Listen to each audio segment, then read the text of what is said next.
संपूर्ण ब्रज साक्षात राधा कृष्ण का प्रकट स्वरूप है। उसमें गिरिराज जी ब्रजमंडल का हृदय है, साक्षात श्री कृष्ण है। और उसमें भी यह चंद्र सरोवर सारस्वत कल्प की लीला के अनुसार भगवान श्री कृष्ण की महारास स्थली, पुष्टि मार्ग के जहाज, उद्धव जी के अवतार, महाकवि सूरदास जी ने 73 वर्ष रहकर यहाँ अपने श्याम को रिझाया है। 1.25 लाख पदों की रचना, ऐसा कहा जाता है कि इसी स्थान पर बैठकर उन्होंने की। बल्लभकुल का भी यह एक महान तीर्थ है और इस महान तीर्थ को जागृत करने का श्रेय 2 महापुरुषों को है। एक पूज्य बाबा श्री ठाकुरदास जी महाराज, पंडित जी महाराज की आज्ञा से वे यहाँ आकर विराजे। और आज जो कुछ दिख रहा है संस्कार ब्रजवासियों में, ये जो कुछ उत्सव भाव भक्ति दिख रही, इसमें बाबा का योगदान है। बाबा यहाँ विराजे, बाबा ब्रजवासियों से प्रेम करते हो, ब्रजवासी बाबा से प्रेम करते। पूज्य सदगुरुदेव श्री गणेश दास जी भक्तमाली जी का भी संबंध यहाँ से, इस गांव से, ब्रजवासियों से बड़ी घनिष्ठता पूर्वक रहा, अंतिम क्षण तक रहा। ब्रजवासियों ने महाराज जी को अपना बाबा माना और महाराज जी ने गांव को अपना गांव माना। पूज्य बाबा ठाकुरदास जी यहाँ विराजते, निरंतर गो चिंतन उनको बना रहता था।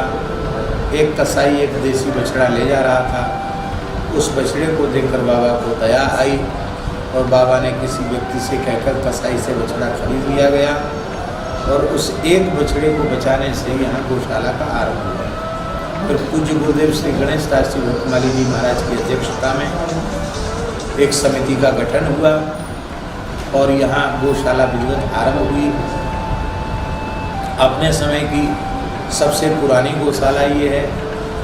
इस गौशाला से अनेक गौशालाओं का जन्म हुआ। आज तक इस गौशाला के माध्यम से सैकड़ों ब्रजवासियों के घरों में गोपालन आरंभ हुआ और हजारों की संख्या में गोवंश के प्राण बचाए गए। तो यह एक उत्तम आदर्श गौशाला है। पुस्तकालय भी है, शिक्षण संस्थान भी है, औषधालय भी है और यह निरंतर प्रगति के पथ पर अग्रसर है। आज आवश्यकता है सभी गोभक्त, राष्ट्रभक्त, भारतीय सनातन विचारधारा में श्रद्धा रखने वाले लोग, वैष्णवजन, सबके सहयोग की आवश्यकता है और प्रेम से गौशाला को सब अपनी मान करके इसमें सहयोग करें। ऐसी है विनय पत्रिका।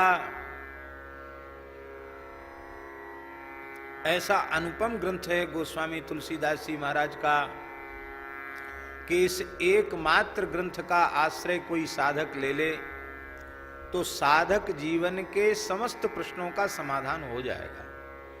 भगवत प्राप्ति का मार्ग प्रशस्त ही नहीं हो जाएगा, ईमानदारी से यदि विनय पत्रिका का चिंतन करे, उसे अपना जीवन बनावे, तो इसी शरीर से इसी जन्म में निश्चित भगवत साक्षात्कार हो जाएगा। इसमें कोई संदेह नहीं। समर्थ सद्गुरु जो कार्य करते हैं वही कार्य विनय पत्रिका करती है। जैसे अष्टादश पुराणों का सार सर्वस्व फलरूप श्रीमद् भागवत है और भागवत को लिखने के बाद भगवान व्यास पूर्ण संतुष्ट हुए। फिर और कुछ जीवों के कल्याण के लिए लिखने की आवश्यकता नहीं है, अब हमारा प्रयोजन पूर्ण हो गया, ऐसा भगवान व्यास जी ने समझा।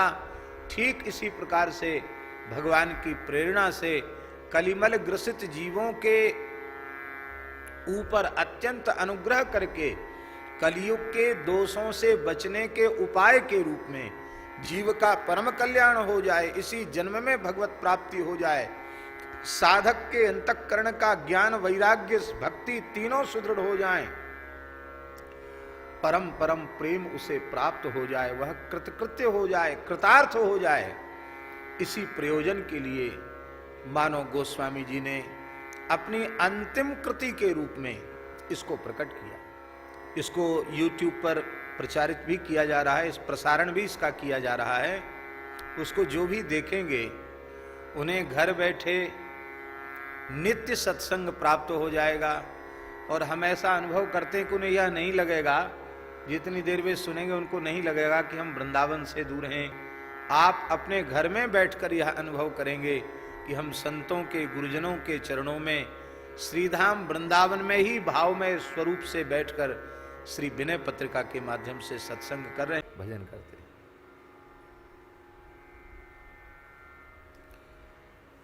इस शरीर को जैसा अभ्यास कराओगे वैसा अभ्यास इस शरीर को हो जाएगा। क्या करें, बड़े दुख की बात है।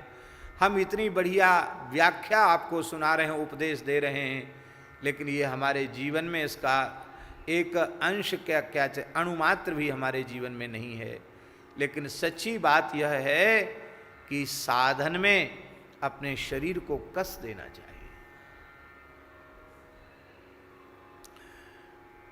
खाने पीने सोने में उसकी वृत्ति नहीं रह जाएगी। क्या बढ़िया उदाहरण है। जैसे सिंह की गर्जना सुनता हुआ मृग सो नहीं सकता, ऐसे ही संसार का भय, जन्म मृत्यु का भय जिसकी समझ में आ गया है वो योगी सोएगा क्यों, वो तो भजन में लग जाएगा। क्या करें, समय हो जाएगा, लेकिन फिर भी एक दिव्य चर्चा है, हम लोगों के लिए बड़ी उपयोगी चर्चा है।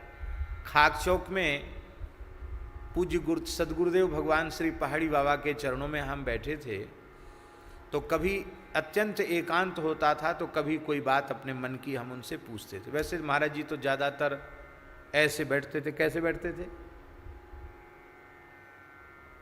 हम बैठ के नहीं देखा तो बैठ के दिखाओ। ऐसे तो बैठते थे, ऐसे करके, और प्रायः ध्यान में बैठते थे, ध्यान में रहते थे। तो एक दिन एकांत में बैठे थे, तो मैंने जैसी ध्यान से उठे, नेत्र खोले उन्होंने, तो बोले कहो क्या बात है। महाराज जी कुछ जिज्ञासा है। हाँ पूछो। तो हमने कहा महाराज जी आपके मत से भजन की परिभाषा क्या है? आपके मत से भजन की परिभाषा क्या है? तो महाराज जी ने उत्तर क्या दिया? महाराज जी बोले अरे हम कोई पढ़े लिखे पंडित हैं जो तुम्हारे जैसे पढ़े लिखे को हम उत्तर दें? हम कोई पढ़े लिखे पंडित नहीं हैं। हम तो बचपन में साधु बन गए। पहले गुरु महाराज ने गैया के गोबर डालने में लगा दिया, गौ सेवा में। पहले कुछ दिन गौ सेवा की, फिर बर्तन मांजे, झाड़ू बुहारू लगाई, फिर रसोईया बन गए तो कुछ दिन रसोई बनाई। बाद में गुरु महाराज ने पूजा में भेज दिया तो मंदिर में पूजा किए, और कुछ महात्माओं ने बता दिया तो बस हम कुछ ध्यान धारणा कर लेते, हम पढ़े लिखे नहीं हैं। महाराज बोले हम तो बंड हैं, क्या बताएंगे तुमको भजन की परिभाषा? मैंने कहा नहीं महाराज जी, पढ़ाई लिखाई वाली बात दास नहीं पूछ रहा है, आप अपने अनुभव से भजन की क्या परिभाषा स्वीकार करते हैं वही इस दास को बतावें। तो बोले एक घटना सुनाता हूँ, उससे तुमको ये पता चल जाएगा भजन की परिभाषा क्या है।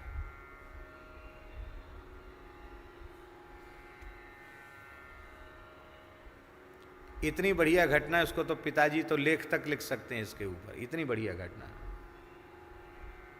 तो बोले क्या हुआ?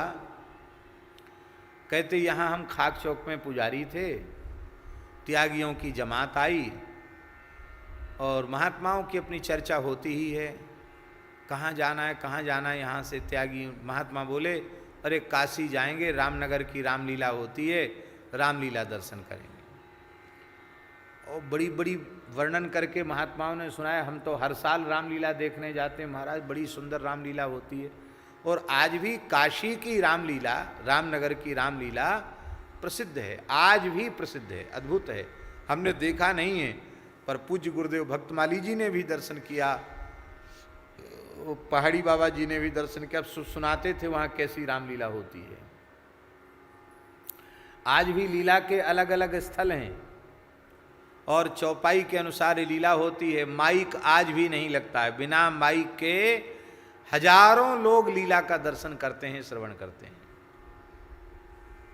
अद्भुत लीला है, बड़ी मर्यादा से लीला होती है वहां। रामनगर की रामलीला प्रसिद्ध है। तो महाराज जी कहते हमारे मन में भी भाव जगा कि हम भी रामलीला देखें। अब गुरु जी से पूछें तो मन में संकोच लगे, डर लगे कि गुरु जी पूजा कर कहाँ भागता है, कहाँ जाएगा। तो हमने कहा त्यागियों से कि गुरु जी पता नहीं आज्ञा देंगे कि नहीं देंगे, पूछेंगे तो वो मना कर देंगे तो फिर तो नहीं जा पाएंगे। अरे बोले क्या है, चलो तुम तो, हाँ चलो। कोई नया होता है ना साधु तो उसको ले भी लेते हैं कि थोड़ा मजबूत है, आसन बासन उठाने के लिए काम करेगा, बढ़िया रहेगा, ऐसा भी होता है। तो उनका कैसे चलें, हम तो अभी तक कहीं कहीं गए नहीं। महाराज जी ने कहा, बोले देखो हम आज जा रहे हैं यहाँ से मथुरा, नरसिंह जी की बगीची में हम लोग रुकेंगे आज रात को, और तुम सवेरे कमंडल उठा के जमुना जी आना और बस फिर वहीं से पैदल पैदल आ जाना नरसिंह जी की बगीची। बाबा नरसिंह जी की बगीची तो देखिए ना, भूतेश्वर महादेव के सामने, पुराना स्थान है वो। तो नरसिंह जी की बगीची, महाराज जी कहते सवेरे 3 बजे उठे और कमंडल लेके गए, और सब गुरु जी को पूछा भी नहीं, खाली साष्टांग दंडोत किया, प्रणाम किया और ठाकुर जी को किया और चले गए बिना पूछे। वहाँ सीधे गए तो मिल गए साधु, सब त्यागी तपस्वी मिल गए। बड़े खुश हुए कि चलो अच्छा हुआ, चलें अब रामलीला देखने चलें। अंग्रेजी शासन था, ट्रेन में चढ़ गए। पैसा था ही नहीं, कहाँ से टिकट विकेट लें। त्यागी तपस्वियों के संग अखंड विभूतिधारी सब थे, चढ़ गए ट्रेन में। और ट्रेन भी उस समय लकड़ी झोंक कर चलती थी, महाराज जी बताते, लकड़ी उसमें डाली जाती थी, झोंकी जाती थी, ऐसा भी कोई जमाना था। तो लकड़ी झोंक कर चलने वाली, इतनी तेज ट्रेनें नहीं थी, लंबी धीरे धीरे ट्रेन चलती थी। तो ट्रेन चलकर मिर्जापुर के आसपास पहुंची, विंध्याचल क्षेत्र जो है, इधर जैसे ही पहुंची कि घोर जंगल में ट्रेन खड़ी हो गई,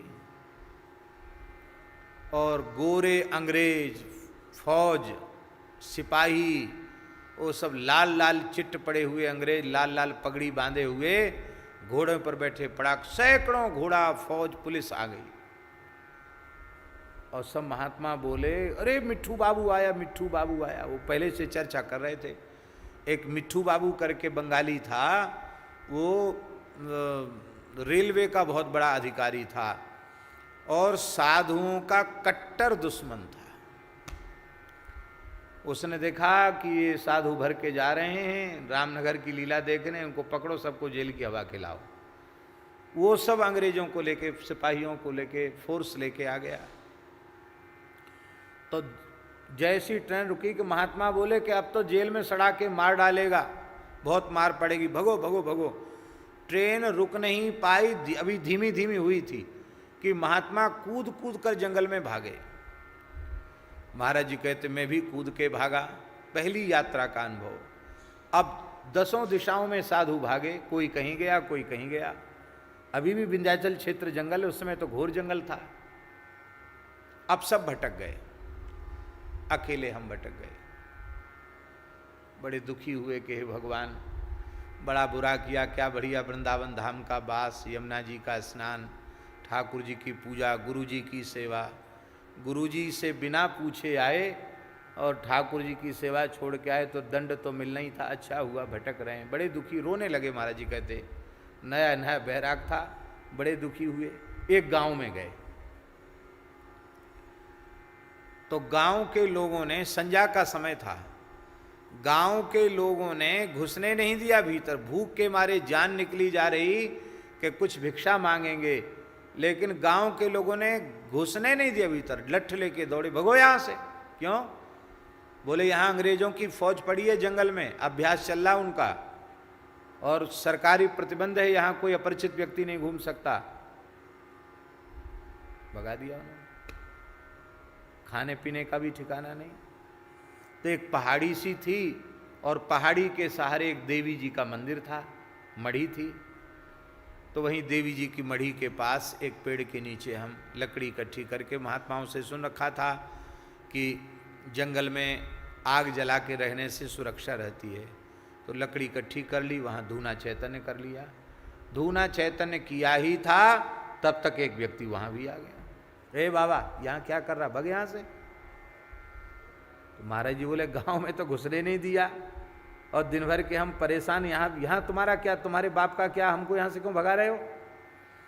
उसने कहा, हमारा कुछ नहीं, हमारे बाप का कुछ नहीं है यहाँ, पर तुम्हें पता नहीं है, यहाँ रोज शेर आता है देवी के मंदिर में, और यहाँ रात्रि को कोई मनुष्य रह नहीं सकता है, न जाने कितने साधुओं को शेर खा गया, तुझे भी खा जाएगा। तो महाराज जी बोले, हम तो दुखी थे, हमने कहा कि हमारे आगे पीछे कोई रोने वाला नहीं, भाग तू यहाँ से, खा जाएगा तो खा जाएगा, तू क्यों पीछे पड़ा है, भाग यहाँ से। उसको मैंने भगा दिया। अब कहते शेर खावे चाहे न खावे, अब वो शेर का भय भीतर घुस गया, सो भूख प्यास सब गायब, निद्रा भी गायब। अब वहाँ पहले तो विचार था कि सो जाएंगे, अब कहाँ सोवें, और राम राम कर ही रहे थे, आधी रात का समय होगा कि शेर गरजा, इतनी जोर से गरजा कि पूरा जंगल प्रतिध्वनित हो गया, पहाड़ कांप गया। कहते पहला अवसर था जंगल में, खुले जंगल में शेर की दहाड़ सुनने का। राम राजा दुख भंजन सकल पूर्ण काम, गोविंद गोपाल, हे नाथ रक्षा करो, हे नाथ रक्षा करो, यही निकले मुंह से। उसी समय पता नहीं किस जीव के शिकार के लिए शेर दहाड़ता हुआ आया, और एक विशाल जीव को, बोले अंधेरे में दिखाई नहीं पड़ा, किसी जीव को पंजे में जकड़ के घसीटता हुआ मेरे सामने से लेके गया। हमने कहा, अब यही दशा थोड़ी देर बाद तुम्हारी होने वाली है। हे भगवान, बहुत बुरा किया जो गुरु आज्ञा लेके नहीं आए, स्थान छोड़ के चले आए, बेमौत मारे जाएंगे। अब कहते थकान गायब, भूख गायब, प्यास गायब, निद्रा गायब, पूरी रात राम राम करते रहे, और राम राम करते करते ज्ञान का उदय हो गया और हम निर्भय हो गए। भजन की परिभाषा समझ में आ गई। थोड़ी देर बाद हमारे मन में ये भाव जगा, राम राम करते हुए, कि बच्चा ये कोई शेर वेर नहीं है, ये संसार ही भवाटवी है, और इसमें मृत्यु रूपी सिंह, काल रूपी सिंह गर्जना कर रहा है। प्रमाद में पड़े हुए जीवों को ये खा जाता है, और जो श्री राम नाम का आश्रय लेते हैं वे इस काल रूपी सिंह से बच जाते हैं, उनको बार बार मरना नहीं पड़ता है। तो मन में आ गई ये बात समझ में कि यदि मृत्यु का भय न होता तो हम सो जाते और राम राम नहीं करते, पर आज सिंह सामने गरजता हुआ देख लिया तो भूख प्यास नींद सब गायब हो गई, और पूरी रात बढ़िया से राम नाम का स्मरण हुआ। कहते हम तो यही समझते हैं, मृत्यु रूपी सिंह गर्जना कर रहा है, ऐसा अनुभव में आ जाए तो भजन बनने लग जाएगा। मौत भूल जाती है तो भजन भूल जाता है। इसलिए सदा अपनी मृत्यु की स्मृति बना करके रखना, यही मेरे मत से भजन की परिभाषा है। भजन की परिभाषा यही है कि हमें अपनी मौत याद रहे। यही बात कह रहे हैं, यथा मृगो मृत्यु भयस्य भीतो उच्छिन्न वासो न लभेत निद्राम, एवं यतिर्ध्यान परो महात्मा संसार भीतो न लभेत निद्राम। संसार से भयभीत होकर के उसे निद्रा का अनुभव नहीं होता है। वो निद्रा भी जो महापुरुषों की, महात्माओं की होती है, वो निद्रा न होकर योग निद्रा होती है। निद्रा भी, क्योंकि उस निद्रा के काल में भी भगवान की विस्मृति नहीं होती है, योग निद्रा बन जाती है। हे महात्माओं, संसार का भारी विष क्या है? मानव द्वावेतौ ताने तावे बाहुर्विषामृते अवमानोमृतम तत्र सन्मानो विषमुच्यते। इतना बढ़िया श्लोक है, बहुत सुंदर श्लोक है। कहते देखो सनकादि को, संसार में दो चीजें हैं, एक तो सम्मान और दूसरा है अपमान। तो भगवान शिव कह रहे हैं कि सम्मान जो है ना ये हालाहल विष है और अपमान अमृत है। अब ये बात तो बहुत ऊंची है, भले ही हमारे गले से नीचे नहीं उतर रही है, हमारा दुर्भाग्य है, पर यही बात है? अवमानोमृतम तत्र सन्मानो विषमुच्यते। अपमान जो है वो अमृत है और सम्मान यही विष है। इसी को श्री चैतन्य महाप्रभु जी ने कहा, सन्मानं कलयाति घोर गरलम नीचापमानम सुधा। अपने परिकर को वृंदावन वास का जो उपदेश दिया श्री चैतन्य महाप्रभु जी ने, तो उन्होंने क्या कहा, बहुत सुंदर श्लोक है, आप लोगों को याद होगा। भ्रातस्तिष्ठ तले तले बिटपिनाम ग्रामे सुभिक्षा मठ। भैया अब तुम ब्रज में चले जाओ, कहीं अधिकार पूर्वक मत रहना। तले तले बिटपिनाम तिष्ठ, एक दिन एक पेड़ के नीचे गुजारा कर लेना, जिसमें किसी पेड़ के प्रति भी ये ना हो जाए कि ये मेरा घर है, ये मेरी है, ये मेरा है। भ्रातस्तिष्ठ तले तले बिटपिनाम ग्रामे सुभिक्षा मठ। मधुकरी कर लेना, भजन करना, टुकड़ा खा करके भजन करना। स्वच्छंदम पिब यामुनम, यमुना जी का पवित्र जल पीना। उसमें यमुना जी का जल बहुत निर्मल था, इसलिए महाप्रभु जी ने कहा स्वच्छंदम पिब यामुनम जलमलम चीराणि कंथा कुरु। जो परित्यक्त वस्त्र हैं उनको यमुना जी में धो करके गांठ बांध कर सिलाई करके गुदड़ी जैसी बना के उससे ठंडी गर्मी की रक्षा कर लेना। चीराणि कंथा कुरु। और कैसा है, भ्रातस्तिष्ठ तले तले विटपिनाम ग्रामे सुभिक्षा मठ स्वच्छंदम पिब यामुनम जलमलम चीराणि कंथा कुरु सन्मानं कलयाति घोर गरलम नीचापमानम सुधा। तुम्हें कोई सम्मानित करने लग जाए, अरे बड़े भजन आनंदी हैं, बड़े विरक्त हैं, बड़े महात्मा हैं, तो समझना हमको हालाहल विष पिलाया जा रहा है। विष के समान सम्मान से बचना। सन्मानं कलयाति घोर गरलम। कोई नीच से नीच व्यक्ति तुम्हें मारने पीटने लग जाए, गाली देने लग जाए, अपमान करने लग जाए, तो समझना कि श्री रघुनाथ जी, श्री ठाकुर जी बड़ी कृपा करके हमको अमृत पिला रहे हैं। नीचापमानम सुधा श्री राधा मुरलीधरौ भज सखे वृंदावनम मात्यज। राधा मुरलीधर का इस पद्धति से भजन करना और वृंदावन का त्याग मत करना, ये उपदेश चैतन्य महाप्रभु जी ने अपने परिकर को दिया है। तो यही बात बताई जा रही है भगवान शिव के द्वारा सनकादिकों को कि अपमान जो है वो अमृत है और सम्मान विष है। पूज्य श्री परमहंस जी महाराज मोटे गणेश जी वाले महाराज जी की एक बात बताते हैं। उनके पास वह कागज मोटे गणेश जी वाले महाराज जी के हाथ से लिखा हुआ वो एक पट्टिका रखी है, उसमें पूज्य मोटे गणेश जी वाले महाराज जी ने लिखा, जो प्यार करते हैं अपमान को वह प्राप्त कर लेते हैं भगवान को। हमारा बड़ा अपमान हो गया, हमारी बात सुनी नहीं गई, हमारी बात मानी नहीं गई। अरे क्या बात नहीं सुनी गई, क्या बात नहीं मानी गई, क्या अपमान होता है? बुरे लगना की बात ही क्या है? क्या है बुरा लगने की बात? आत्मा का न सम्मान है न अपमान है।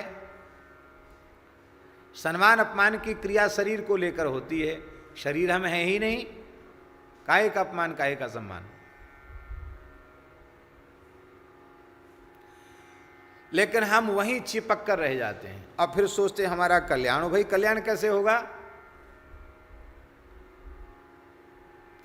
कर्तव्य पालन करो लेकिन इससे ऊपर उठ जाओ, सम्मान अपमान से ऊपर उठ जाओ।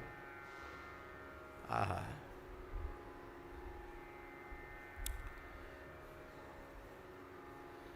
बोलो वृंदावन बिहारी लाल की जय। आहा,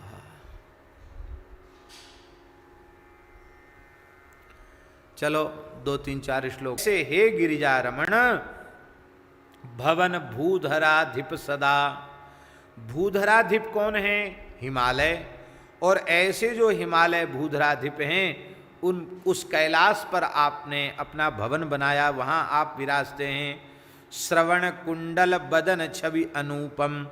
आपके कानों में कुंडल हैं और आपके मुखारबिंद की बड़ी अद्भुत छवि हो रही है। हे भगवन चर्म असिशूल धर डमरु सर चाप कर। चर्म असिशूल धर, चर्म का अर्थ है ढाल। गैंडे की चर्म से मढ़ी हुई ढाल होती है, उसको इसलिए चर्म कहा जाता। असी माने तलवार, त्रिशूल ये धारण किए हुए हैं, डमरू धारण किए हुए हैं, धनुष बाण धारण किए हुए हैं। आज भी जाकर के भैरव जी का दर्शन करो तो चर्म असी शूल धर डमरू सर चाप कर, ये आयुध भगवान के हाथ में रहते हैं। यान वृषभेश करुणा निधानम, आपका यान वृषभेश नंदी आपका यान है, आप करुणा के निधान हैं। को कैसे पता कि आप करुणा के निधान हैं? कहते जरत सुर असुर नरलोक शोकाकुलम मृदुल चित अजित कृत गरल पानम। सुर असुर सारा नरलोक शोक से आकुल था, कालकूट विष के भय से जल रहा था।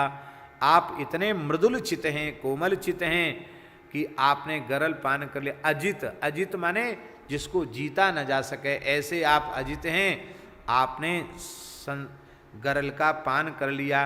यहाँ भाव गोस्वामी जी का कहने का ये है, हे प्रभु आप तो अजित हैं, संसार का विष आपके ऊपर प्रभाव नहीं कर सकता, पर हम तो पराजित हैं माया से, दोषों से।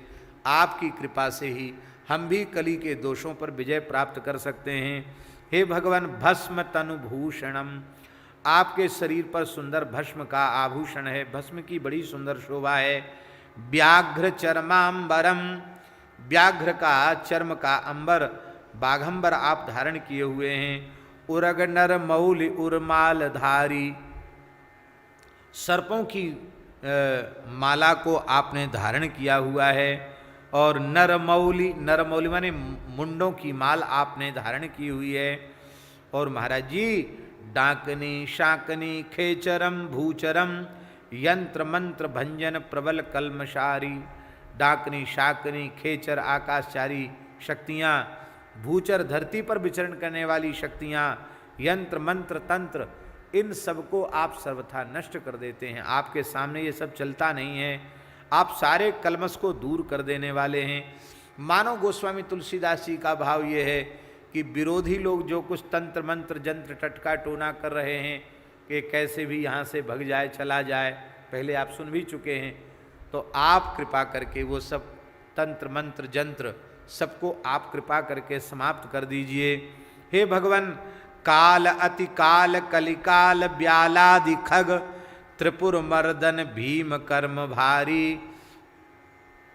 काल अति काल कलिकाल ब्यालादि खग, ये काल जो है ना भयंकर काल है, बड़ा भयंकर समय है। आप कालों के काल महाकाल हैं। वो ये कलिकाल भी भयंकर सर्प के समान है। ये कलिकाल रूपी जो भयंकर सर्प है, इसके लिए आप कौन हैं? ब्यालादि खग, ब्यालादि खग माने ब्यालान अतीत ब्यालाद, जो सर्पों को खाने वाले खग माने गरुड़ जी आप ही हैं। और कैसे हैं? बोले त्रिपुर मर्दन, त्रिपुर का मर्दन करने वाले हैं, भीम कर्म करने वाले हैं। ऐसे आप दिव्य महापुरुष हैं।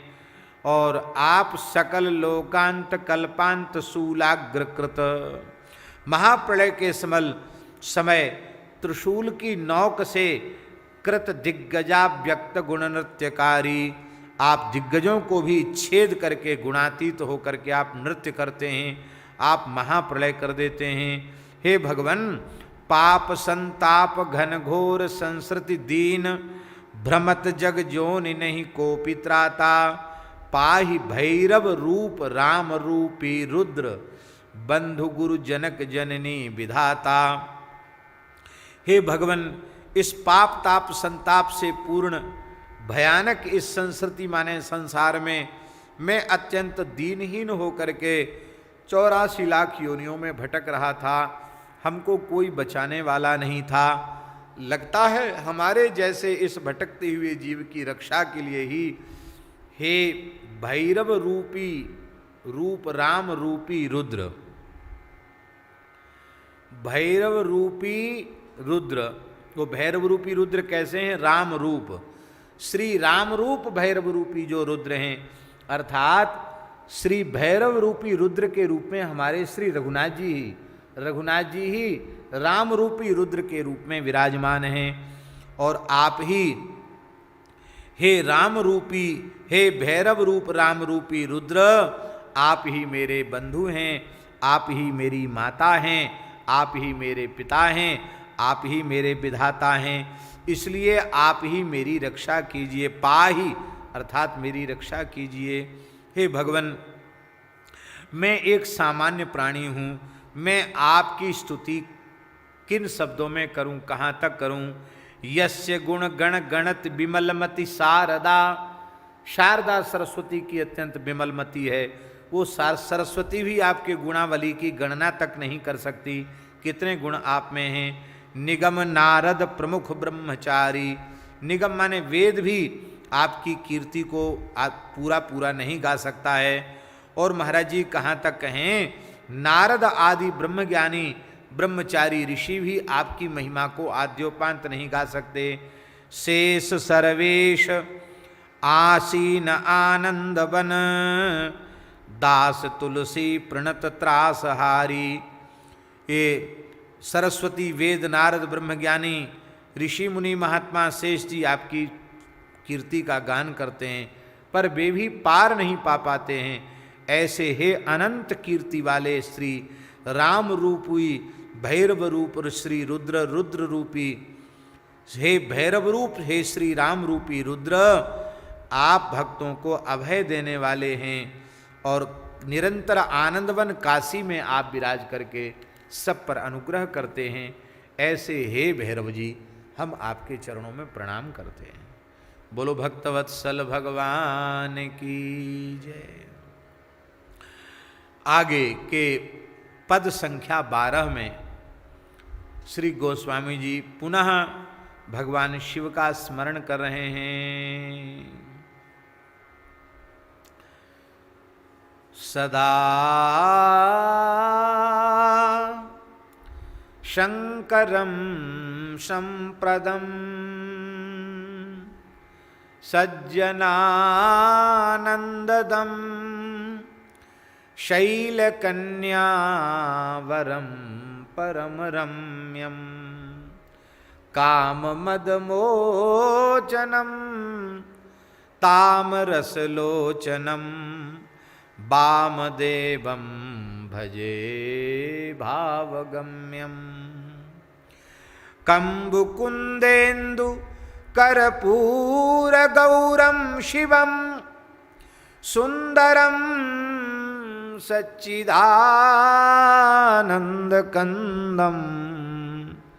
सिद्धसनकादि योगीन्द्रवृंदारका विष्णु विधि वंद्य चरणारविंदम। ब्रह्मकुल बल्लभम सुलभमति दुर्लभम विकट वेशम विभुम वेद पारम नौमि करुणाकरम गरल गंगाधरम निर्मलम निर्गुणम निर्विकारम लोकनाथम शोकशूल निर्मूलिनम शूलिनम मोहतम भूरि भानुम कालकालम कलातीतमजरम हरम कठिन कलिकाल कानन कृशानुम तज्ञमज्ञान पाथोधिघट संभवम सर्वगम सर्वसौभाग्यमूलम प्रचुर भव भंजनम प्रणत जन रंजनम दास तुलसी शरण सानुकूलम प्रचुर भव भंजनम प्रणत जन रंजनम दास तुलसी शरण सानुकूलम।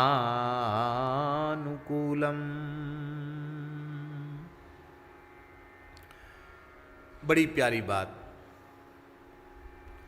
प्रार्थना कर रहे हैं भगवान शिव की। यहां सदा शब्द का अन्वय प्रत्येक पद के साथ है। सदा माने सदा शंकरम, सदा संप्रदम, सदा सज्जनानंददम, सदा शैल कन्यावरम, सदा परम रम्यम, सदा काम मदमोचनम, सदा तामरसलोचनम, सदा वामदेवम, सदा भजे, सदा भावगम्यम, सदा भजे। सदा सबके साथ है, ऐसे ही समझ लेना। हे प्रभु, आप सदा सर्वदा जीव का शम करने वाले, शम कल्याणं करोति शंकरः, आप सदा सर्वदा जीवों का परम कल्याण करने वाले हैं। अर्थात उनको राम नाम में रति प्रदान करते हैं, उससे उनका परम कल्याण हो जाता है। शम प्रदम, उनको कल्याण प्रदान करते हैं। सज्जनानंददम, संत जनों को आप आनंद देने वाले हैं। राम कथा सुना करके, नाम की महिमा सुना करके सज्जनों को अपार आनंद देने वाले हैं। शैल कन्या वरम, पार्वती का वर्ण आपने किया है। सदा शैल कन्या वर हैं आप, अर्थात भगवती जगदम्बा पराम्बा पार्वती आपकी नित्य शक्ति हैं। सती रूप में भी वही हैं, पार्वती रूप में भी वही हैं। ऐसे हे वामदेव, आप सदा वामदेव हैं। ऐसे आप भाव से जिनकी अनुभूति होती है, ऐसे भावगम्य भगवान शिव का मैं सदा भजन करता हूँ। हे भगवान, आप कंबु कुंदेन्दु कर्पूर गौरम शिवम हैं। कंबु माने शंख, कुंद और इंदु माने चंद्रमा, ये तीनों श्वेत हैं और कर्पूर भी श्वेत है। इन चारों के समान आपका गौर विग्रह है। कंबु कहने का अर्थ क्या है? शंख। शंख की उपमा क्यों दी? जैसे शंख में स्निग्धता होती है, चमक होती है, ऐसे ही केवल श्वेत रंग के नहीं, आपके श्रीअंग में ऐसी स्निग्धता है, चमक है, खुरदरा श्रीअंग नहीं है। और कुंद, जैसे कुंद कोमल होता है और उसमें सुगंध होती है, ऐसे ही आपका श्री अंग अति सुकोमल है और दिव्य सुगंध है। इंदु, जैसे चंद्रमा में आह्लाद होता है, ऐसे ही आपका दर्शन करने से भक्तों को परमाह्लाद होता है, इसलिए इंदु कहा। कर्पूर, जैसे कपूर में ठंडक होती है, ऐसे ही आप में बड़ी शीतलता है, कर्पूर के समान आप गौण हैं। माने त्रिविध ताप से जलता हुआ जीव आपके निकट पहुंचता है तो उसको ठंडक प्राप्त हो जाती है। इसलिए चार उपमाएं दी, कंबु कुंदेन्दु कर्पूर गौरम शिवम। जगन्नाथपुरी गए हैं ना, वहाँ वो क्या करते हैं जगन्नाथ जी के सेवक, वो आँख में ऐसे करके, आँख में वो वहाँ पतित पावन जगन्नाथ जी के पास सब जगह वो रखते हैं कपूर, और कपूर को ऐसे करके आँख में लगा देते हैं। वैसे प्रेमाश्रु न आवे तो कोई बात नहीं, पर जगन्नाथ जी के सेवक ऐसी लीला करते हैं, कपूर आँखों में लगा देते, सबके आंसू बहने लग जाते हैं। प्रेमाश्रु न छलकें तो कोई बात नहीं, ऐसे आंसू छलक जाते हैं, पर थोड़ी देर में आँखों में बड़ी ठंडक आ जाती है। ऐसे कपूर ठंडा होता है, ठंडक देने वाले हैं। ऐसे हे कल्याणकारी शिव, आप शिव हैं, कल्याणकारी हैं, सुंदर हैं और सच्चिदानंद स्वरूप हैं। और सिद्ध सनकादि योगेंद्र समूह ये सब आपका स्तवन करते हैं। विष्णु ब्रह्मा आदि आपके चरणों की वंदना करते हैं। हे भगवान ब्रह्मकुल बल्लभम, आप ब्रह्मकुल बल्लभ हैं। देखो ब्रह्मकुल बल्लभ का अर्थ क्या है, बहुत सुंदर बात है। शंकर जी सबको प्रेम करते हैं, विश्वनाथ हैं तो सबके ही नाथ हैं, पर वो ज़्यादा प्रेम किससे करते हैं? बोले ब्रह्मकुल बल्लभम। ब्रह्मकुल, ब्राह्मणों के कुल को बहुत प्रेम करते हैं शंकर जी, बहुत ज़्यादा प्रेम करते हैं। ब्राह्मण कुल से उनका विशेष प्रेम है। भगवान श्री विष्णु नारायण, रामकृष्ण नारायण भी ब्राह्मणों से बड़ा प्रेम करते हैं। क्यों करते हैं भाई प्रेम?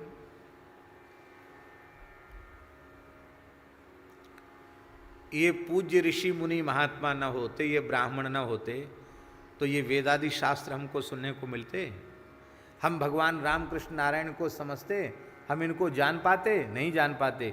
इसीलिए ध्यान से सुने, इसीलिए भगवान ने सनकादिकों के प्रकरण में कहा है, यस्यामृतामल यशश्रवणावगाह सद्यः पुनाति जगदा स्वपचाद विकुंठः सोहम भवद्भ्य उपलब्ध सुतीर्थ कीर्तिश्चिंद्याम स्वबाहुमपि वः प्रतिकूल वृत्तिम। इन ब्राह्मणों ने हमारा बड़ा उपकार किया है। हमारी चरतामृत सुधा में, सरिता में चांडाल पर्यंत कोई गोता लगा ले तो सद्यः पवित्र हो जाता है। ऐसी मेरी पवित्र कीर्ति का विस्तार इन ब्राह्मणों ने ही किया है। इसलिए इनके विरुद्ध मेरी भुजा भी हो तो मैं अपनी भुजा को भी काट कर अलग कर दूंगा। और श्री रामचरितमानस में तो भगवान ने स्वयं कहा, सगुण उपासक परहित निरत नीति दृढ़ नेम ते नर प्राण समान मम जिनके द्विज पद प्रेम। ते नर प्राण समान मम जिनके द्विज पद प्रेम। भोले बाबा भी ब्रह्मकुल वल्लभ हैं। इसका आशय क्या है कि आप राम जी के भगत हों या शिव जी के भगत हों, यदि उनको प्रसन्न करना चाहते हैं तो ब्राह्मणों के तिरस्कार से बचें, ब्राह्मणों की निंदा न करें, ब्राह्मणों का तिरस्कार न करें, ब्राह्मणों का अपमान न करें। इनसे अपने आप को बचाना चाहिए। प्रेम का एक सिद्धांत है बाबा। हम आपसे प्रेम करते हैं और आप प्रेम करते हैं बाबा से। पीछे बाबा बैठे हैं, आप उनसे प्रेम करते हैं। आपसे तो प्रेम करते हैं और आप जिससे प्रेम करते हैं उससे हम प्रेम नहीं करते। तो हम चाहे जितनी कोशिश करें, हमारा प्रेम केवल ढोंग पाखंड होगा, दिखावा होगा, दिखावटी होगा। उससे आप कभी रीझने वाले नहीं हैं।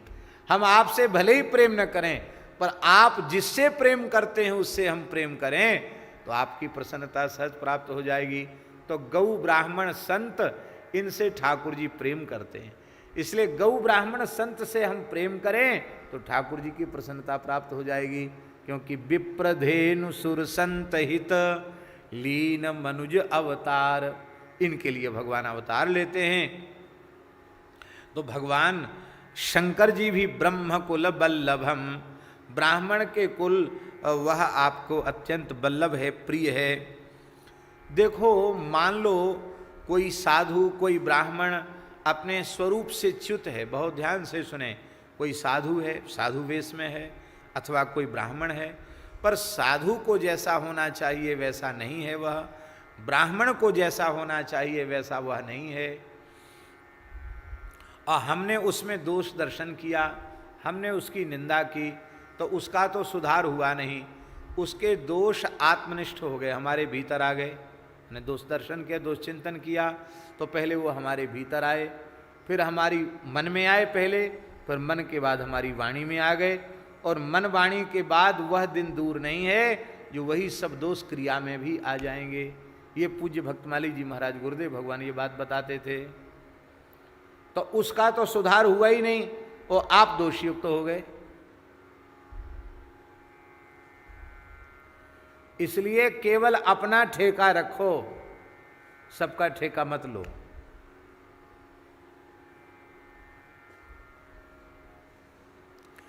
कर्तव्य बुद्धि से कभी कुछ समझाने बुझाने की आवश्यकता पड़े तो समझा दो, नहीं मानता है तो हुई ये सोई जो राम रचि राखा, को करी तर्क बढ़ावे शाखा। ये शंकर जी का सिद्धांत मान लो। भले ही साधु ब्राह्मण अपने स्वरूप से च्युत हो गया है, किंतु उस स्वरूप से च्युत साधु को भी वेश मात्र को देखकर हम साधु मानकर आदर करते हैं, तो साधु के सम्मान का जो लाभ मिलना चाहिए वो लाभ हमको मिल जाएगा। ब्राह्मण मान करके सम्मान करने का जो लाभ है वो हमें मिल जाएगा। और साधु ब्राह्मण अपने स्वरूप के अनुरूप नहीं है, उसका परिणाम उनको भोगना पड़ेगा, वो भोगेंगे, उसके तुम ठेकेदार नहीं हो। लेकिन साधु ब्राह्मण में श्रद्धा करने का जो लाभ है वो आपको मिल जाएगा। पवित्र ब्राह्मण जो है ना बाबा, वो यज्ञ की अग्नि के समान पवित्र है, यज्ञाग्नि के समान पवित्र है। त्रिकाल संध्योपासन करता है, धर्म का यथा साध्य पालन करता है, ब्राह्मणोचित कर्मों से युक्त है, तो ऐसा ब्राह्मण प्रज्वलित अग्नि के समान है, यज्ञाग्नि के समान है। यज्ञाग्नि कितनी पवित्र होती है यज्ञ की अग्नि, पर वह पवित्र यज्ञाग्नि एक नगर को भी जलाकर भस्म कर सकती है। कर सकती कि नहीं? आग लग जाए छप्पर में, पूरे एक नगर में आग फैल जाए तो सबको जलाकर भस्म कर सकती वो यज्ञाग्नि। अच्छा चलो, यज्ञ की अग्नि तो इतनी पवित्र होती है, और श्मशानाग्नि, चिताग्नि, चिता की अग्नि अपवित्र होती है। यज्ञ की अग्नि जैसी पवित्र अग्नि नहीं है चिता की अग्नि। यज्ञ की जो अग्नि है वो सर्वमंगल नाम की अग्नि है, सर्वमंगल नाम वाली अग्नि है। और जो चिता की अग्नि है वो क्रव्याद नाम की अग्नि है, क्रव्याद, क्योंकि मृत देह जो है वो उसकी हवि है, हविष्य है। क्रव्याद नाम की अग्नि है वो। पर वो क्रव्याद नाम की जो अपावन अग्नि है, वह अग्नि भी पूरे नगर को जलाकर भस्म कर सकती है। ध्यान में यही बात। इसका तात्पर्य है पवित्र ब्राह्मण के अपमान से पाप लगेगा, वो जलाकर भस्म कर देगा। इतना ही नहीं, नाम मात्र का ब्राह्मण जो चिताग्नि के समान अपवित्र है, शौचाचार क्रिया शून्य है, पर ब्राह्मण कुल में जन्म लिया है, उस ब्राह्मण का भी अपमान करोगे तो वह अपमान की अग्नि भी तुमको तो जला ही देगी।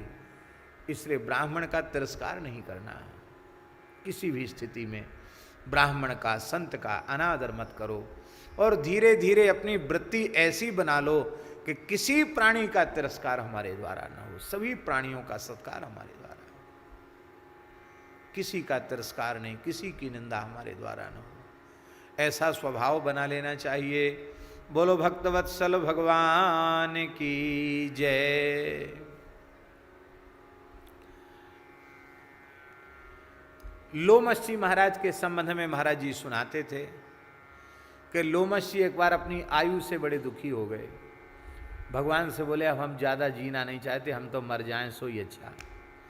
भगवान बोले तुम मर जाओगे, कोई बात नहीं है, बस बात यह है कि तुम जो ब्राह्मण का सम्मान करते हो वो सम्मान करना छोड़ दो। जल का सम्मान, ब्राह्मण का सम्मान करते हो वो करना छोड़ दो। लोमश जी की आयु जानते कितनी है? नहीं जानते। ब्रह्मा जी की आयु तो सुन लिया, 1000 चतुर्युगी का ब्रह्मा जी का एक दिन होता है। 14 इंद्रों की आयु पूरी हो जाती है एक दिन में। और इस प्रकार से ब्रह्मा जी 100 वर्ष तक जीवित रहते हैं। और ब्रह्मा जी जब अपना कार्यकाल पूरा कर देते हैं तो लोमश जी कहते हैं कि ब्रह्मा जी को रोज रोज पधारना है, कहाँ तक भद्र होएं। एक बाल उनके सम्मान में वो गंगा जी में छोड़ देते हैं, लो पितामह हैं, लो भाई तुम्हारे सम्मान में। बड़ी भारी आयु है लोमश जी की, बड़े दीर्घजीवी ऋषि हैं। क्यों दीर्घजीवी हैं? वे ब्राह्मण के बड़े भक्त हैं। इसका मतलब गौ ब्राह्मण के तिरस्कार से ही हमारी आयु नष्ट होती है। तो भगवान ने कहा कि तुम ब्राह्मण का, जल का तिरस्कार करोगे तो फिर तुम्हारी आयु नष्ट हो जाएगी, फिर मृत्यु हो जाएगी। और जब तक ये करते रहोगे तब तक तो बड़ा कठिन है, तब तक तो उतने लंबे समय तक आपको रहना ही पड़ेगा। बोले ठीक है अब नहीं करेंगे, ऐसा मन में सोच लिया उन्होंने। अब ठाकुर जी ने एक लीला की। एक बार लोमश जी का रोज का नियम, किसी जलाशय की परिक्रमा करना और किसी ब्राह्मण का नित्य चरणामृत लेना, किसी एक ब्राह्मण का चरणामृत नित्य लेना, ये उनका नियम था। तभी जल पीते थे वो। तो वो जंगल में घूमते रहे और बस संध्या गायत्री तो करते रहे, और कोई ब्राह्मण नहीं मिला उनको 3 दिन तक। कमंडल में जो जल था उसी से अपना संध्या गायत्री कर लेते, भटकते रहते। न कोई जलाशय मिला और न कोई ब्राह्मण मिला। मनुष्य मिला ही नहीं तो क्या करें। 3 दिन के बाद उन्होंने एक पोखरा देखा। पोखरा जानते हैं ना, पोखरिया, पोखरा। एक पोखरा देखा। उस पोखरे के मध्य में एक शिला थी और उस शिला पर एक जंगल की स्त्री बैठी थी, एक औरत बैठी थी, माताजी बैठी थी। और उस स्त्री की गोद में 2 बालक थे। एक थोड़ा काले रंग का था और एक थोड़ा सा कुछ गोरे रंग का था। 2 बालक थे। आपने देखा जलाशय, तो जल को, छोटा सा पोखरा था, ज़्यादा बड़ा नहीं था। तो ऐसा समझ लो कि जितना बड़ा ये अपना हॉल है इतना बड़ा पोखरा रहा होगा, ऐसा समझ लो, इतना ही बड़ा पोखरा था। परिक्रमा की आपने, जल नारायण को प्रणाम किया, बोले चलो आज भगवान नारायण का, जल रूप नारायण का दर्शन हुआ, आज हम भी स्नान आदि कर लेंगे। अब मन में सोचे छोटा पोखरा है, ये मैया यहाँ से चली जाए तब हम अपना नियम धियम करें, तो बैठ गए वहीं। तो उन्होंने क्या देखा, उस माई ने उस बालक को, दोनों बालकों को पोखरा में नहवाया, खुद भी नहाया और उस शिला पर बैठ गई। शिला पर बैठकर एक बच्चे को दूध पिलाया और दूध पिलाने के बाद फिर पानी लेकर अपना स्तन धोया, धो करके दूसरे बच्चे को फिर दूध पिलाया। तो लोमस जी ने कहा, माई एक बात पूछें, ये दोनों बालक तुम्हारी हैं? बोले हाँ तुम्हारी हैं। तो उन बालकों का क्या जूठा मीठा, एक को दूध पिला के फिर तुमने स्तन धो करके फिर उस दूसरे को दूध क्यों पिलाया? तो उस स्त्री ने कहा कि मैं तो भील परिवार की स्त्री हूँ। ये जो पहला बालक जिसको मैंने दूध पिलाया, ये मेरा अपने पति से प्राप्त बालक है, और ये जो दूसरा बालक है एक ब्राह्मण की कृपा से मुझे प्राप्त हुआ है, अर्थात ब्राह्मण ने मुझे गर्भिणी बनाया और ये ब्राह्मण के शुक्र से उत्पन्न बालक है। तो मेरे मन में यह आया कि अपने बालक का जूठा इस ब्राह्मण बालक को क्यों दूं, क्योंकि अंश तो ब्राह्मण का ही है, इसलिए थोड़ा स्तन धो करके मैंने इसको पिलाया। अब सोचो वो ब्राह्मण भी कैसा होगा जिसने उस स्त्री के साथ समागम किया होगा। वो कोई उत्तम ब्राह्मण तो नहीं होगा, पथभ्रष्ट ही होगा। पर ऐसे ब्राह्मण के, और फिर अनाचाररत विशली स्वामी हैं, विप्र निरक्षर लोलुप कामी, कलयुग के वर्णन में लिखा है गोस्वामी जी, विप्र निरक्षर लोलुप कामी अनाचाररत वृषली स्वामी। तो वृषली स्वामी ब्राह्मण उत्तम तो नहीं हो सकता, अधम ब्राह्मण ही होगा। और उस ब्राह्मण का पुत्र है, यह देखते ही उनके नेत्र भर आए। बोले चलो ब्राह्मण तो मिल गया, आज तो चरणामृत लेने का अवसर भी मिलेगा। तो जलाशय की परिक्रमा की और भीतर बोले, माई मैं इस आपके बालक का चरणामृत लेना चाहता हूँ, ये ब्राह्मण है। तो तुरंत उन्होंने उसका, बच्चे का चरणामृत अपने कमंडल में ले लिया और तृप्त होके पिया। 3 दिन से पानी नहीं पिया था, बड़े प्रसन्न भये। जैसे ही प्रसन्न भये, आकाश में नगाड़े बजने लगे, शंख दुंदुभी बजने लगी, पुष्पों की वर्षा होने लगी। और वहाँ न स्त्री थी न दोनों बालक थे, कुछ नहीं था वहाँ, एक दिव्य तीर्थ था। और वहाँ ब्रह्मा विष्णु महेश तीनों देवता प्रकट हो गए। बोलो त्रिदेव भगवान की जय। तीनों देवता बोले तुम तो मरोगे ही नहीं। ये कागभूषणी जी के गुरु जी की कथा सुनाई जा रही है। बोले तुम्हारी ब्राह्मण निष्ठा की परीक्षा लेने के लिए भगवान विष्णु बोले हम तो वो भील जाति की स्त्री बन गए, और ये 2 बालक, बोले ब्रह्मा जी को तो हमने बना लिया ब्राह्मण बालक, और शंकर जी को बना लिया अपना बालक। तो आपने तो ब्राह्मणों के मूल ब्रह्मा जी का ही चरणामृत लिया है। तो महाराज आपकी ऐसी श्रद्धा ब्राह्मण जाति में है कि ऐसे ब्राह्मण कुमार में भी आपकी अश्रद्धा नहीं हुई। अब देखो उस बालक का कोई संस्कार नहीं, दूध पीता बच्चा है, क्या संस्कार हुआ उसका? कहते संस्कार अद्विजुच्यते, तो द्विजाति संस्कार तो उसका हुआ नहीं, लेकिन फिर भी आप उसका चरणामृत ले रहे हैं। ऐसी श्रद्धा जिसके चित्त में गौ ब्राह्मण संतों के प्रति है, उसकी अल्पायु तो हो ही नहीं सकती है। बोलो भक्तवत्सल भगवान की जय। पुराने महात्मा कैसे होते थे, ब्राह्मणों के प्रति आदर करने वाले, वो बात हम जरूर कहना चाहेंगे, क्योंकि ये बातें जल्दी अब सुनने को नहीं मिलेंगी। हमारे पूज्य गुरुदेव पहाड़ी बाबा महाराज के काका गुरुजी थे, रुदायन में विराजते थे, राधा गोपाल मंदिर रामचौक रुदायन में वे विराजते थे। उनका नाम था परम पूज्य श्री रामदास जी महाराज। राज परिवार का जन्म था उनका, क्षत्रिय परिवार में भी राजकुल के थे। उस समय रियासती जमाना था, राजकुमार थे वो। और बचपन में संतों का संग मिला, विरक्त हो गए, भजन करने लगे। तो महाराज जी बताते थे कि रामदास जी महाराज भजन करते करते सिद्ध हो गए, महान योगी, महान सिद्ध थे।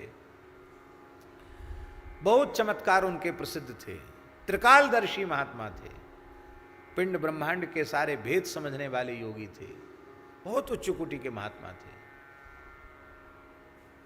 उनके जीवन की बहुत सी घटनाएं, विलक्षण विलक्षण घटनाएं। एक घटना तो ऐसी विलक्षण महाराज जी सुनाते थे रामदास जी महाराज के जीवन की, कि वे गंगा किनारे थे, कलकत्ती राम घाट। तो वहाँ एक मुसलमान अधिकारी आ गया। उस मुसलमान अधिकारी ने कह दिया कि कोई भी शंख नहीं बजाएगा, कोई भी मंदिर में घड़ी घड़ियाल नहीं, घड़ी घंट शंख नहीं बजाएगा। गंगा किनारे जितने साधुओं के स्थान थे सब में घड़ी घंट बंद हो गया। रामदास जी महाराज पधारे। साधुओं ने कहा महाराज बड़े दुखी, हम तो क्या करें, कुछ करें तो जेल में उठा करके पकड़ ले जाती है, पुलिस पकड़ ले जाती है, क्या करें, बहुत दुष्ट यहाँ एक अधिकारी आया है पुलिस का, बहुत मार मारता है, क्या करें महाराज, बड़े दुखी हैं। तो धूना तपने का समय था। रामदास जी बोले कि ठीक है, हम श्री रामानंद सिंह के बच्चे हैं, हम बताते हैं उसको। तो आपने अपना 84 धूना लगाया। 84 धूना जानते हैं ना, 84 कंडे के ढेर लगाकर सब में अग्नि लगा करके बीच में बैठ गए। उस त्यागी तपस्वी लोग धूना तपते हैं तो शंख बजाते हैं, नियम है शंख बजाने का। तो जैसी जोर का शंख रामदास जी महाराज ने बजाया, सो सूचना तो उस यवन के पास पहुंच ही गई थी। तुरंत पुलिस लेकर के आ गया, बड़ा अधिकारी था महाराज, तुरंत पुलिस लेकर के आ गया। और आप बिल्कुल निर्भय होकर शंख बजाते रहे। उसको देखकर आपने और जोर से शंख बजाया। जैसे ही शंख बजाया, अब तो तुरंत घोड़ा से उतरा, जूता पहने हुए, वो सब उजाड़ने के लिए जैसे ही आगे बढ़ा, एक जो रेंज थी जहां उन्होंने पानी से अपने कमंडल से छींट लगा दिया था, इसको लक्ष्मण रेखा कहो आज की भाषा में, जो लक्ष्मण रेखा उन्होंने खींची थी, वहां आते ही वह मूर्छित होकर के, बेहोश होकर के गिर गया। जितने सिपाही थे सब बेहोश हो गए, सब तड़फने लगे, हाय मरे हाय मरे हाय मरे। सबको लकवा मार गया, सब गिर गए वहीं। कहा अभी सबके प्राण ले सकता हूं इसी समय, लेकिन हम साधु हैं, प्राण बिल्कुल नहीं लेंगे। तत्काल आदेश वापस लो और साधु बिल्कुल प्रेम से घड़ी घंट बजावें, शंख झालर बजावें, इनको रोक न हो तो ही, नहीं तो तुम्हारी खैर नहीं है। महाराज जूता उतारे, टोपी उतारी, सबने दूर से दंडोत प्रणाम किया और जिए गए कि वे गए। उन्होंने उस समय ऐसे ऐसे तमाम चमत्कार उनके जीवन में थे। रामदास जी महाराज, गंगा जी के प्रति बड़ा प्रेम था उनके मन में। तो आज्ञा लेकर हम उनका दर्शन करने जाते थे। तो कहते जैसे ही दर्शन करने हम जाते तो वृद्धावस्था में उनका महाराज जी ने दर्शन किया। तो कहते कि चौकी पर एक तखत पर बैठे रहते, लंबा शरीर था, बड़ा ऊंचा शरीर था उनका। और जब महाराज जी जाते थे बचपन में अपने, तब उनकी 100 वर्ष से ऊपर की आयु थी। तो महाराज जी को देखते ही, भारी शरीर था, अपने डंडा के सहारे खड़े हो जाते थे चौकी से उठ करके, और कहते थे ए पुजारी सीताराम बोल दो, दंडोत मत करना, ये शरीर राजर्षि कुल का है। क्षत्रिय कुल का है, तुम्हारा शरीर ब्राह्मण कुल का है, तुम ब्रह्मर्षि बालक हो, हमारे गुरु स्थान के पुजारी हो, तुम जैसे ही दंडोत करोगे मेरे जीवन भर का भजन नष्ट हो जाएगा, इसलिए मेरी आज्ञा है दंडोत नहीं करना, सीताराम बोलो। महाराज जी कहते अपने जीवन में उन्होंने हमें साष्टांग प्रणाम नहीं करने दिया, पर हमारी श्रद्धा थी तो स्थान के बाहर दंडोत करके तब हम भीतर घुसते थे, सामने कभी दंडोत नहीं करने दिया। तो इस बात को सुनाकर महाराज जी बोलते थे कि ऐसी मर्यादा ब्राह्मण, बोले हम तो एक तो उनके नाती चेला लगते, महाराज जी के दादा गुरु लगते थे, वो दादा गुरु,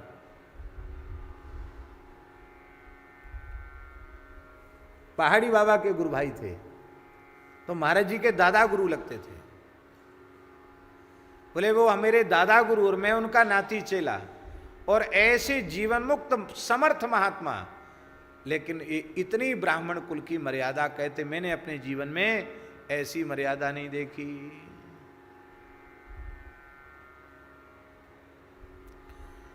तो ये बात हमें इसलिए आ गई कि ब्रह्म कुल बल्लभम, हे भगवान शिव आप ब्राह्मण के कुल से बहुत प्रेम करते हैं, आप ब्रह्म कुल बल्लभ हैं,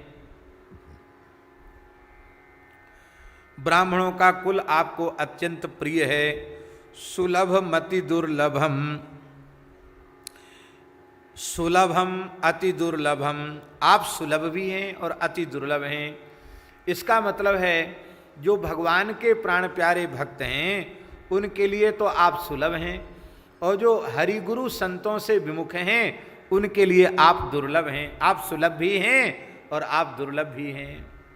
और कैसे हैं? विकट वेशम विभुम वेद पारम, आपका वेश विकट है और आप विभु माने व्यापक हैं, और वेद पारम, वेद पारम का अर्थ वेदातीत हैं, वेद भी आपका पार नहीं पा सकते हैं, ऐसी आपकी महिमा है। नौमि करुणा करम गरल गंगाधरम, ऐसे हे करुणा कर, करुणा करने वाले शिव जी महाराज हम आपके चरणों में प्रणाम करते हैं। आप कंठ में गंगा जी को धारण कर, गरल को धारण करते हैं और मस्तक में आप गंगा जी को धारण करते हैं। ऐसे हे निर्मल निर्गुण निर्विकार भगवान शिव हम आपके चरणों में प्रणाम करते हैं। हे भगवान आप संपूर्ण लोक के नाथ हैं, विश्वनाथ हैं, लोकनाथ। हम जगन्नाथपुरी में जो भगवान शिव हैं वो लोकनाथ बाबा ही मुख्य हैं, वहाँ लोकनाथ महादेव हैं। बोलो लोकनाथ भगवान की जय। वहाँ जगन्नाथपुरी में जगन्नाथ जी के सेवक कई बार जगन्नाथ जी की झूठी शपथ भी खा लेंगे। हाँ, पंडे लोग झूठी शपथ जगन्नाथ जी की खा लेंगे, उनको डर नहीं जगन्नाथ जी से। क्यों? अरे और जगन्नाथ तो कालिया हमारे अपने घर के ठाकुर हैं, कोई बात नहीं, लेकिन उनसे कोई कहो कि लोकनाथ जी की सौगंध खाओ, उन्हें ना बाबा लोकनाथ जी की सौगंध नहीं खाएंगे, क्योंकि जगन्नाथ जी तो नाराज नहीं होंगे अपनी सौगंध खा के कोई अपना कुछ स्वार्थ पूरा कर ले, पर उनके प्राण प्यारे लोकनाथ जी की कोई शपथ ले ले तो जगन्नाथ जी क्षमा नहीं करेंगे। जगन्नाथ जी के खजांची, जगन्नाथ जी के भंडारी लोकनाथ महादेव हैं। आज भी चाबी उन्हीं के यहाँ रहती, लोकनाथ जी के यहाँ। ऐसे जगन्नाथ भगवान है लोकनाथ। आप सारे जगत के नाथ हैं। लोकनाथ महादेव के रूप में जगन्नाथपुरी में विराजमान हैं। शोक शूल निर्मूलनम, ये जगन्नाथपुरी में जो लोकनाथ महादेव हैं उनका दर्शन एक ही बार साल में होता है पंकोद्धार के समय, बाकी उनको जल चढ़ाते रहते हैं। नीचे गुफा में शंकर जी हैं, जल नीचे आता रहता है, और बिल्वपत्र, तुलसी, बिल्वपत्र, पुष्प, दूध, दही, पंचामृत निकालते नहीं हैं, वो सब उसी में गिरता रहता है, और सब साल भर में एकदम कीच हो जाती काली काली। और जब पंकोद्धार होता है तो आज भी उस कीच के लगाने से कितने गलित कुष्ठी भी श्रद्धा पूर्वक उस कीच को लगाते हैं, उनका गलित कुष्ठ समाप्त हो जाता। आज भी असाध्य रोग समाप्त हो जाते हैं शिव जी का वो पंख अपने शरीर में लगा लेने से। ऐसे लोकनाथ महादेव आप हैं। कलातीतम अजरम, कलातीत हैं अर्थात कलाओं में आपको बांधा नहीं जा सकता है। आप अजर हैं, कभी आप वृद्ध नहीं होते, जीर्ण शीर्ण नहीं होते हैं। संसार के दुख को, कष्ट को हरण करने वाले हर हैं। और कठिन कलिकाल कानन कृशानुम, ये कठिन जो कलिकाल है ये जंगल के समान है, और इस कलिकाल रूपी जंगल को जलाने के लिए आप प्रचंड अग्नि के समान हैं। इसका मतलब है कि कलयुग तो रहेगा, पर जो जीव आपका आश्रय लेगा उसके हृदय का कलयुग जलकर भस्म हो जाएगा, उसके भीतर कलयुग के दोष नहीं रहेंगे। तज्ञ मज्ञान पाथोधि घट संभवम, तज्ञ माने तत्वज्ञ हैं आप, और अज्ञान रूपी जो पाथोधि माने समुद्र है उसको पीने के लिए घट संभवम, घट संभव माने अगस्त जी के समान हैं। जैसे अगस्त जी पूरे समुद्र को चुल्लू भर पानी में पी गए, ऐसे ही जीव के अज्ञान रूपी समुद्र को आप कृपा करके पी जाते हैं। अर्थात जो जीव आपका आश्रय लेता उसका अज्ञान समुद्र सूख जाता है, और फिर गंगा जी ने समुद्र को भर दिया, मैंने ज्ञान रूपी दिव्य जल से उसका हृदय भर जाता है। सर्वगम सर्व सौभाग्य मूलम, आप सर्वग हैं। सर्वग का अर्थ है सर्वत्र गमन करने वाले आप हैं। और सौभाग्य मूलम, आप सौभाग्य के मूल हैं, सौभाग्य की जड़ आप हैं। और कैसे हैं? प्रचुर भव भंजनम, आप प्रचुर भव भंजन करने वाले हैं। ये भव माने भवन्त्यस्मिन्निति भवः, भवन्ति जन्मस्थिति भंगाः अस्मिन्निति भवः, जिसमें उत्पत्ति पालन संहार के कार्य होते रहते उसको भव कहते हैं। संसार, उसको भंजन करने वाले, संसार अज्ञान रूप ही है, वो आपकी कृपा से नष्ट हो जाता है। प्रणत जनरंजनम, शरणागतों को आप परम आनंद देने वाले हैं। ऐसे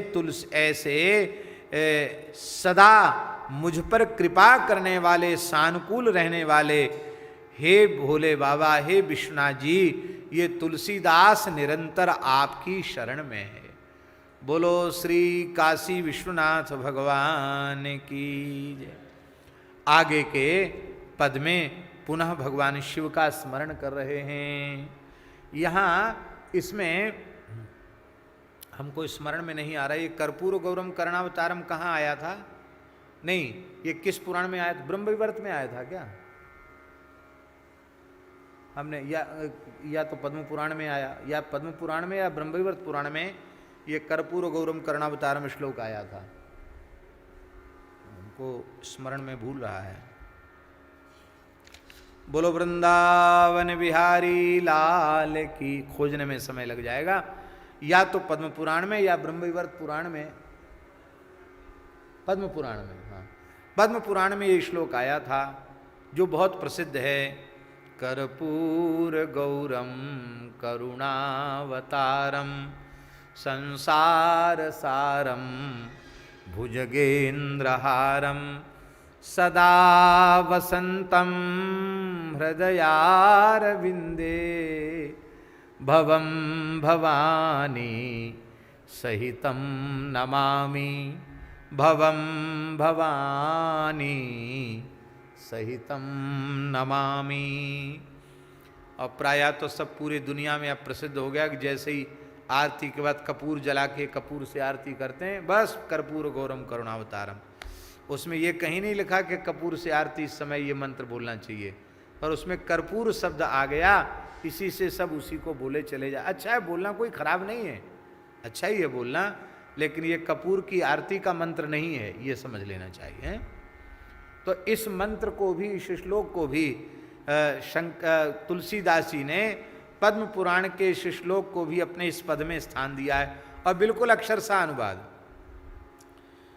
से बहु शिव चरण, से बहु शिव चरण सरोज रेणु, से बहु शिव चरण सरोज रेणु, से बहु शिव चरण सरोज। गाइए। से बहु शिव चरण सरोज रेणु, से बहु शिव कल्याण अखिल प्रद काम धेनु।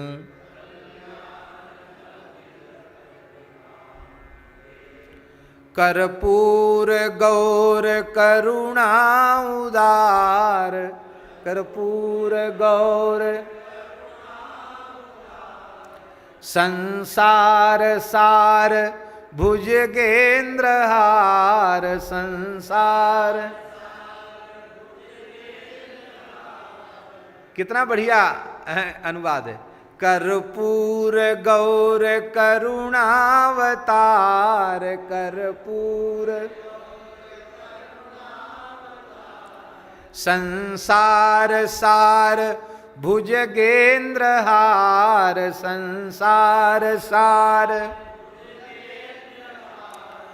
सुख जन्म भूमि महिमा अपार, सुख जनित दिनेश जिनकर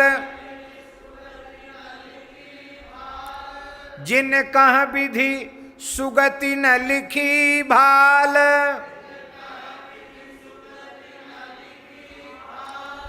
तिनकी गति काशी पति कृपाल, तिनकी गति काशी पति कृपाल। उपकारी को पर हर समान, उपकारी को पर हर समान। सुर असुर जरत कृत गरल पान, सुर असुर जरत कृत गरल पान। बहुकल्प उपायन करी अनेक, बहुकल्प बिनु शंभु कृपा नहीं भव विवेक, बिनु शंभु कृपा नहीं भव विवेक, बिनु शंभु। विज्ञान भवन गिरि सुता रमण,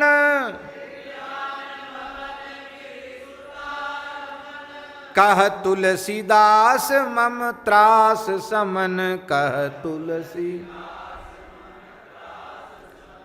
कह तुलसीदास मम त्रास समन, कह तुलसीदास मम त्रास समन। सेवहु शिव चरण सरोज रेणु, सेवहु शिव